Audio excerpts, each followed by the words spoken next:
was in the process of drawing down its forces in the country as part of a complete exit ahead of the 20th anniversary of the September 11, 2001 terrorist attacks. But in the days leading up to the Taliban's push on Kabul, President Biden announced about 5,000 troops would be sent to the country, boosting efforts to provide security for evacuations of U.S. personnel. Taliban offensives accelerated across the country in recent weeks, with the religious militia claiming victory over victory in dozens of provincial capitals and other key cities. Taliban fighters moved towards Kabul after capturing the eastern city of Jalalabad overnight, the last major city stronghold still in government hands along a key road to the capital.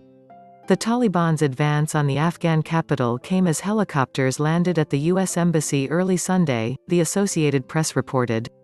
Diplomats scrambled to destroy sensitive documents, sending smoke from the embassy's roof, the AP said.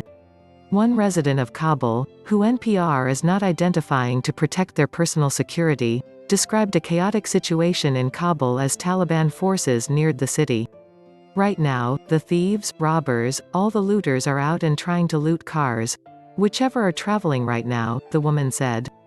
My father was just speaking to one of his friends and, there are, gunshots everywhere. In our neighborhood, we have this guard with a gun and he also just shot at someone because people are trying to loot houses and whomever is passing by the road, she said. In a statement issued Saturday, Biden said he had ordered the armed forces and the intelligence community to ensure that the U.S. maintains the capability and vigilance to address future threats from Afghanistan. The president warned that if the Taliban threaten American personnel or interests, the insurgent group would face a swift and strong response from the U.S. military. But he also said the U.S. had done all it could to ensure a secure Afghanistan.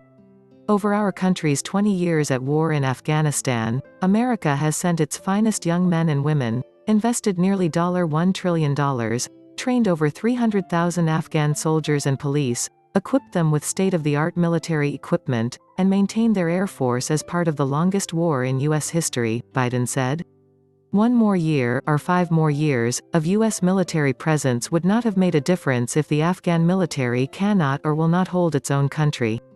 And an endless American presence in the middle of another country's civil conflict was not acceptable to me.